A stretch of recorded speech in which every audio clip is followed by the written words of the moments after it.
Salut, comment vous allez? J'espère que vous allez bien. Moi aussi, de ma part, je vais très bien par la grâce de Dieu. Dieu nous fait grâce, on est là. Merci à tous nos abonnés. Vous abonnez massivement à Siwana, au côté va commis en rouge. Abonnez, cliquez au s'abonner ou souscrire, mais au sali, au pinchar, au s'abonner. Voilà, au se souscrire, voilà.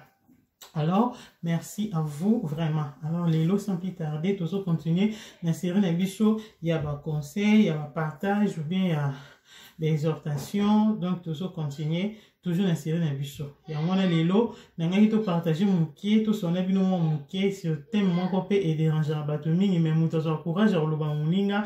Topé à quoi bisa moutouana, au yazo déranger, topé à zo salalikamo, réseau sépélicité, mon temps encourage à zalaté à l'oba mais. Par la grâce de Dieu, Seigneur, a tient à cœur, n'a parlé en haut, pe bateau bazala comportement n'a pas changé. Thème de M. Zali, la bouche qui parle beaucoup ne manque pas de péché.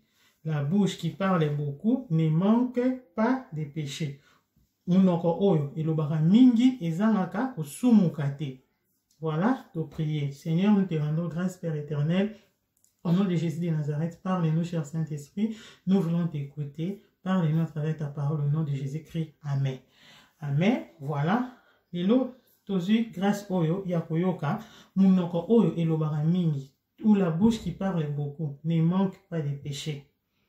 Si tu parles beaucoup, oko manquer te osalisson. En tout cas, o leka monte. Soko lobara mingi, oko leka te ke o rato salisson monte. Au Salamo. Bible ici, dans le livre, il y a Proverbe, chapitre 10, 19, sur le temps, au monde, la Bible ici, que la bouche qui parle beaucoup ne manque pas de péché. Aujourd'hui, tu tires thème la bisoana. Ils ont raté, au sumo, quand les konangai. Mitalanan, est-ce que, aux amout, oh, lobara, trop, to, aux amout, oh, na évité. Peut-être, mingi ba chrétien, ba auto ebieso. To bunga la place wana to kansara lisumu eza lokuta koyiba ekobo makamususu oyo mais koloba pe to zalaka vraiment na attention te ke koloba pe mingi eza pe lisumu koloba eza mabe te nzambe nde mutu akeli koloba mais excès nango ndeka bible esi biso excès ya table eza péché kolia eza mabe te okolia mais tant ozo sala excès de table ozo somoka mais mo pena koloba eza mabete mais tant ozo sala excès ya koloba mingi ozo somoka kaka te ozo tia mal à l'aise na bandeko oyo bazano entourage na otia mal à l'aise na entourage na yo ozo sala ba dégâts mingi à cause ya koloba mingi ka munoko oyo ko pe ko bebisa makambo pe ya malamu pe makambo pe nyoso e bebi toza bandeko mosusu baza na barata likambo te likambo nyonso ekoleka kaka place ya zali arata mo te fo atiaka maloba na ye baseri mope na ye bana hinta tozokola tondobenga bato aboba marata pia marata pa donc marata pa soki kaka likambo eza wana arataka yango te donc aramase yango abandi koloba epuis tondobenga misusu wana bakikoni tu bato bayebi mingi balingaka mpe koloba trop eza kitoko te ndeko. Il faut te battre dans mon biso parce que la fonction koloba et ça là que osumuka. Batu o balinga koloba mingi wana. Eza batu oyo avant baloba réfléchir ça a été. Abizaka poids à lobby. En réfléchir te ke likam on azoloba tam so c'est ko causer trouble, tam so ko bebisa makam, tam so ko goma libala batu, tam so ko bebisa musala mutu, tam so ko sala boy. Na me kempe ko raisonner. Non, ba on ba bizaka poids abimisi et baby mboka pe ziki. Tebi adagio baloba ke lolemo eza lokwa tige almeti soki opelisi ka tige moko etumbi zamba mobimba lolemo pe eza bomo lolemo ebebisaka makambo ebele eza nango mokie mais à cause na ngoka ko détruire mboka ko détruire ba foyer ko détruire ba famille à cause ya koloba tokeba maloba biloba yozo mona ke na lobi bien mais nzoka nde o lobi ne créer ba problème ebele. Bato balinga koloba mingi baza bato moko oyo baza ko faire croire que ba yebi makambo nyonso azo se faire croire que yenda yebi yenda l'équipe ninga yenda za super place wana yebi nyonso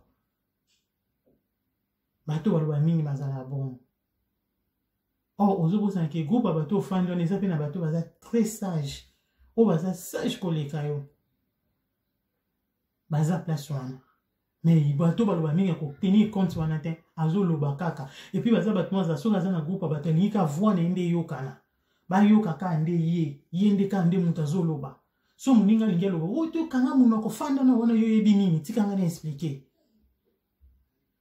akobanda koloba po ayebi makambo nyonso ayebi makambo politique ayebi makambo ya sport ayebi makambo musique ayebi makambo ya ba foyer batu ayebi donc ayebi nyonso soka bandi koloba ti butu ko koma omona munoko seli ba pembe akoza koloba eza malamu te munoko loba mingi esumu kaka tango na Proverbe chapitre 10 verset 19 Romain dans la Bible, la bouche qui parle beaucoup ne manque pas de péché. Il faut battre la malobana. Bato na basi babaya na bango. Ya momo ya moko benga mu téléphone boazo ya mbote po alingi na été po olobara trop otiki la ke espace te. Yeba ko yeba savoir vivre en communauté. Tant ozo vivre ensemble na kati ya communauté moko. Yeba pe ko tiki la baninga espace, muninga pa loba, yo lobi muninga pa loba. Ezati ka yo kaka yo bando bandeki koloba kaka yo non ndeko ozana osali sumu te et puis ozana kotia ba trouble te et comme mutu mso akoma obayo aloba mingi qui connaît tout ba koma bengo qui connaît tout ba koma bengo maratapa maratapa changer tika no koloba mingi ezana temps moko pe ya calme Bible lobi il y a un temps pour tout il y a un temps pour toutes choses plutôt il y a un temps de parler il y a un temps de se faire taire. Pour se faire taire dans le cas de tu te tais, calmement, silencieusement. Ne parle pas beaucoup. Reste calme. À force à koloba, et ça qui est au soumuka, et ça qui est au bête baninga mabaku, et ça qui est comme un pierre d'achoppement pour les autres. Ce n'est pas bien, c'est mauvais, ce n'est pas bien. Il faut que tu changes. Il ne faut pas continuer comme ça, parler beaucoup. Bat baza na posa royoga malobo ezo édifier bango au moins be bato bon maloba bango édifier batuten au moins ka makelele na zo loba o etiki loba o etiki non mais mutu aloba mingi te soka vo ne calme soka koloba bozu pe solution na problème o bozana mais bato baloba mingi solution ezala te ezaka alobi etiki azana maîtrise ta makambo azo loba munoko ebetisa na koloba ngo ate ebetisa na loba ngo do batu ya mukinde baloba na monoko ebetisa mutu fimbo na ko employer terme na te pona respect ebetisa batu ba fimbo monoko ebetisi openda fimbo il faut attention na koloba tant on a milliers batu eza batu baza ba mikeza ba mikolo yoka pe bango mais yoka te so monki alongo ko mo mki opesa yo ebinini yo yaka ngana explique yo ebinini alobanzo na po molobozolo ote na maîtrise na ngoteze kitoko te si sa valeur okoza kitoko ndeni okoza na mbongo nokoza ndeni tant ko loba mini valeur pe si lao bato ando piso su valeur bato ando kimao soka bato ngo kimo si li valeur et si lio valeur a muteza na tant ozana bato ba lingi yo bazo respecter valeur a mutamwa mais tant yo bato ko mo kimao bazo éviter ozasu na valeur te à cause a koloba oloba ka trop banda tongo tipo quoi olembate makamnyo so yo yebi so muninga lingo ba te ezarabu oh non ezarabu yo lingi ba yo kaka oh yo lobi nde eza vrai oh ba ninga so lo ba nde eza faux non na na so bon non il faut ko yo kape opinion ba ninga otiki pe ton muninga pa lobi oyo ki epe apesipe o ya yebi o examiner ngope ezala vrai ezala faux oyo ki après à fonction o ya lobi nde ko répondre mais zote ka muninga ngo bozo kangisa ba ninga minoko ndo yo ko loba te yo yebi nini tikanga na expliquer yo yebi nini tikanga na yebisa yo aloba ni po non ndeko zala pe na mwa ba frère na munoko surtout biso ba na nzambi toza pe na mwa ba frère toza na savoir vivre surtout ba tumususu ga yebika makambo nzambe sika ba teye kuna komika koloba lingi so baninga mso loba te oh non yo yebite izaboya bandi koloba verset biblique bandi koloba non okomonsa bato soka baba bébé spirituel ezaki kitoko te ata baninga baba bébé spirituel yo garde silence zala kimia yo kaye ceux qui alobi au féliciter ko be moni place wana olobi ezaboy Mais aux ans na voix bien mais place wana ulobi bien te ezaboué tanding ezala na kimia mais yo soka ngelo ah longo funda bino wema kamanzambe lelo bino bote ya bisoni bino bolakisa bisoni biso to yeba kamanzambe depuis 1980 depuis 1990 depuis 1977 to yeba kamanzambe bino boloba na bisoni bible o ngana yebi yango de Genèse Apocalypse yo kote ya ngani alobandi koloba loba wana muta non na yebi déjà yo lingo te yanga rote yanga non ndeko changer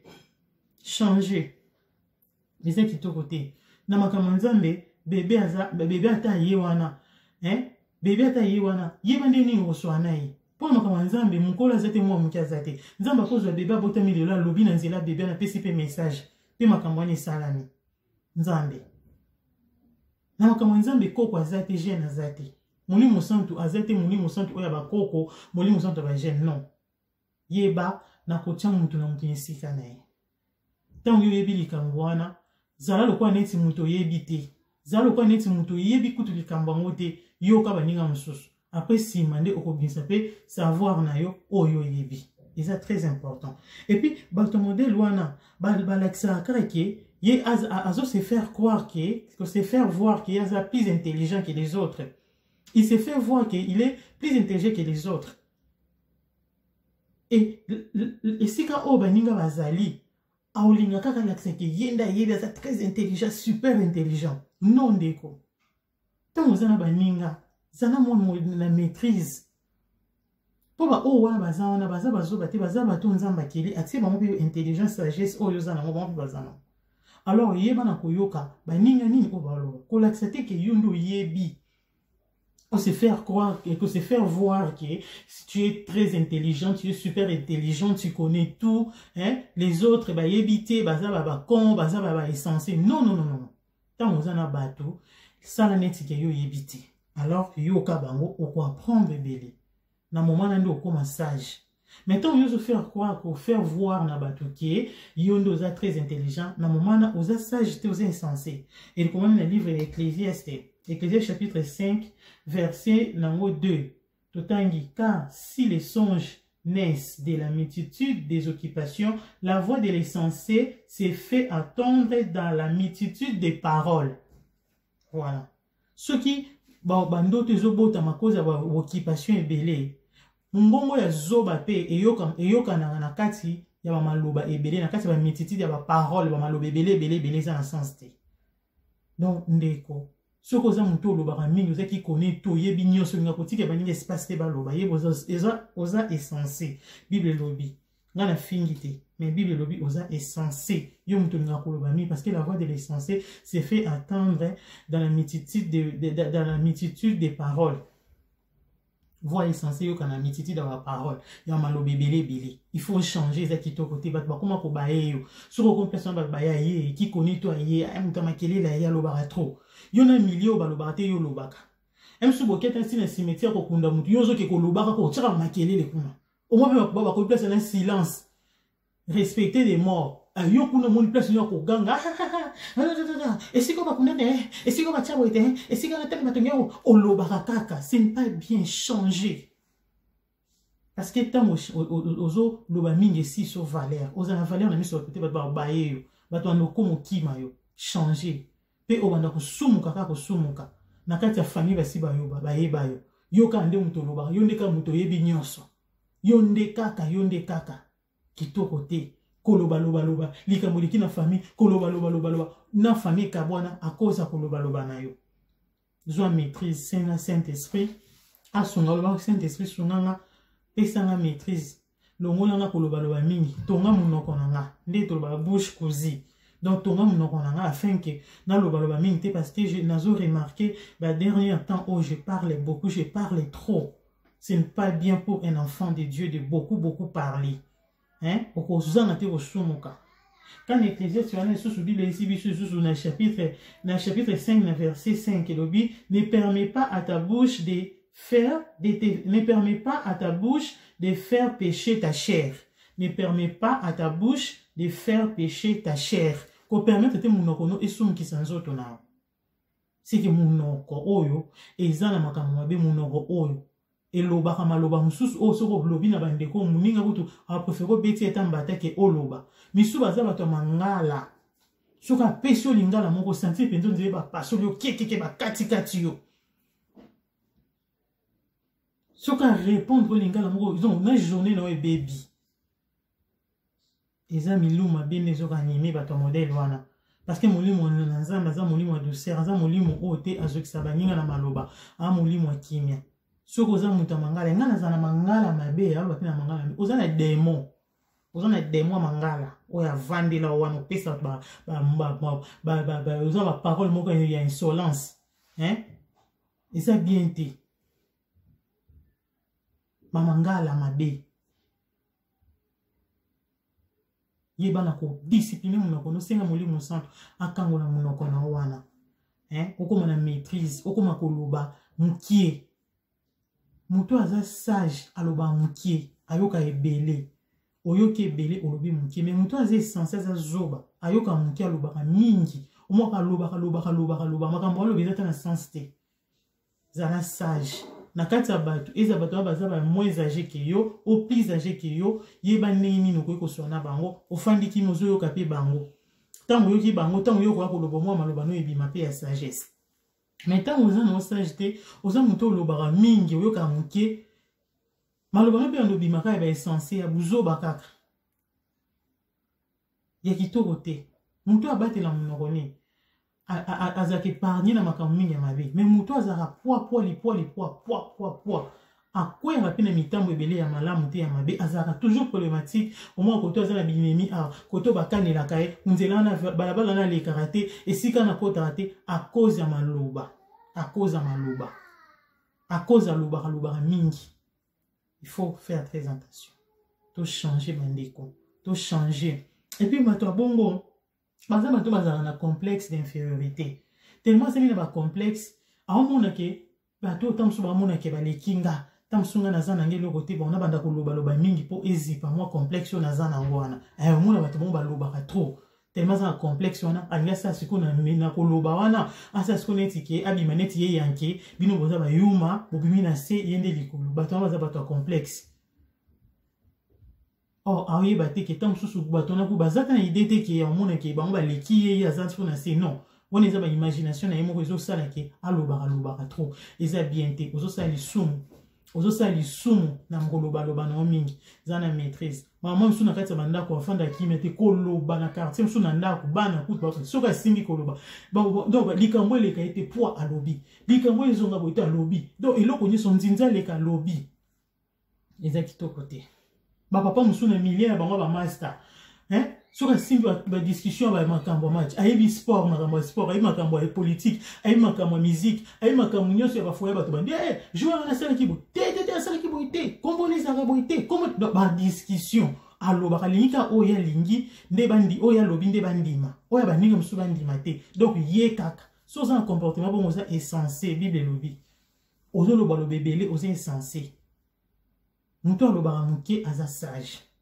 zala sage ngala zana posa to zana essentiel zala sage lobaka muke to yebi likambo wana zana kimi sana ngo lokote nzambe na biso moko to yemo kazali loba yemo ko parole mais aloba ta unyo sote yango baloba ke silence nzambe ezate ke bosa ni non eza ata mususu aloba ata mususu aza calme yemo ko parole et bon biso bato akili toza bato pourquoi pas toza pe na bata moko ba silence na ta moko pe ya kimia il faut koyeba kobatela monoko na yo. Et puis sixième point na biso eza bato o balobaka mingi wana balingaka kaka ke na milia bato alakisa pe ke yende mutu ayebi pe likambo eza te ke yaza zo bato aza yuma no ye pa yebi likambo ye pa yebi makambo kwa alakisa ke ye pa yebi ye pa za yanki ye pa yebi non eza kitoko te omona komi akomola bino boyebi ninga pe na yebi ye pa bandi koloba a force ya koloba no koyeba na ba bêtise o esali ke ba beti yo place no soit ba kaneli yo soit bebisi pe ba relation na yo a cause ya koloba to batela minoko na biso to loba na maîtrise to loba mukie oyoki bele olobi mukie eza te ke soko loba na to za yuma to za sage muto nda loba mingi wana za essentiel za zoba mais muto loba no mingi te ba wana yuma oza yuma toza sage bato aloba kana ne ba censé pour lobi na kati ya mititude ya parole voix essentielle et yokanaka. Il faut faire très attention, toye bakobati monoko na biso. Soki monki loba mingi, yebisa molimo santo sonanga tonga monoko nanga afin que na loba moki na ngina loba moki na ngina sala siko sage. Na ngina milier pa bato na vai nanga calme ba ko pe voir nanga te msupe tipe to longwa place wana. Na ngina za calme, na loba te parce que muto loba mingi aza insensé. Muto loba moki aza sage. Koloba moke te na ndenge ya comportement ya non na ndenge ke oyebi no makambo mais oboyi éviter koloba trop. Monsieur abota bon aza timide aloba mingi te to balika ma timidité to balika ma koloba mingi. Donc il faut très attention na maloba na biso koloba mingi eza ki inquiété. Parce que tant koloba mingi oloba ma bêtise. Mais muto aza sage, muto aza yanke. Eza muto avant na calme, aza na charisme, aota la bino de boloba bolobi tant yo bimise lobane bo solution ezwami. Tant yo bimise lobane bo mba moko bo se retrouver. Mais muto loba mingi aza yuma parce que aza sûr na ye moko taza posé tazo loba zo baté lobani bo simba na loba aza essentiel. Donc c'est ça bandeko. To eba ko changer comportement na biso en tant que batou. En tant que peso bateau ba ebinzambe, en tant que pe bateau ka baza être humain, tout changer comportement, tout le ba moké, tout yoka ebele, et ça très important parce que à fonction de ba mingi, oko baby ça peut makamba malamu o bange ba salela yo. À fonction de ba mingi, oko lembisa to pe bange ba edo ba tiki yo bongo. À fonction de loba. Donc to bate na minoko na biso senga molimo santu apesa okimia na monoko, atia frein na monoko no afin que o ko loba, eza o ezo tonga, eza o ezo panzate. Nino comme e panzaka. Baby si makambo tout na minoko msusu etongaka toza bato tango lobi solution monani likampe salami to otonga na nzela maloba otongi na nzela maloba opesi mutu mo zena difficulté mo pesi conseil moko pe olakisi yo opesi bani ajupe à se retrouver à cause que ya malobo sala bo ke mutu loba mingi azaka na suna mayele te okoko opesa mutu pe eloko malonga te na maloba nao. Donc c'est ça nzamba pambola pino yo pe o landinga oyebi yesu te o pe sa vie non et pas yesu landanga na prière oyo. Seigneur Jésus, merci pour la parole na yo na etambu se vie na nganga moko kasi lo na su décision ya kotambu se su vie nga moko te ngi yo yesu tambu sanga na ndimi ko ta kasi na vie na ngoza la Seigneur pe sauveur ya vie na nga limbisa mabe na nga nyonso sukola nga na makila na yo koma kombo na nga na livre na yo ya vie na kombo na Yesu. Merci pour commis Seigneur et Sauveur na pour commis combo dans le livre dans la vie na combo na Yesu. Amen. Soyez les bienvenus au cours na kati ya famille ya bana nzambe yoka maloba oyo soko zaki muto loba trop singa siko molimo santu acha maîtrise na munoko na oto atia frein na munoko na afin que oloba liso mingi te ozala sage ozala essentiel te ozala sage. Vraiment c'est ça mais censé ni baloba mingi yo nga na zana na loba mingi nga na loba nga la loba nga na banga te na za hypocrisie non ezali comme hypocrisie ezali kambo ya dignité na yo parce que tant ozolo baloba mingi si sa dignité ne si sa valeur mais tant oloba no mingi to loba na moi ba réserve ozolo ba moke et ça la ke pe so pe valeur pe oza l'épargner na mamabe ebele nzambe apambola bino ndeto monani Nicolas ya bo s'abonner na Victoria Cuisine TV na sewana au s'abonner place ba commune rouge na sa vidéo au liker na musapi au petit commentaire na se et ça na bien vraiment nzambe apambola bino na lingi bino mingi ndeto monani ciao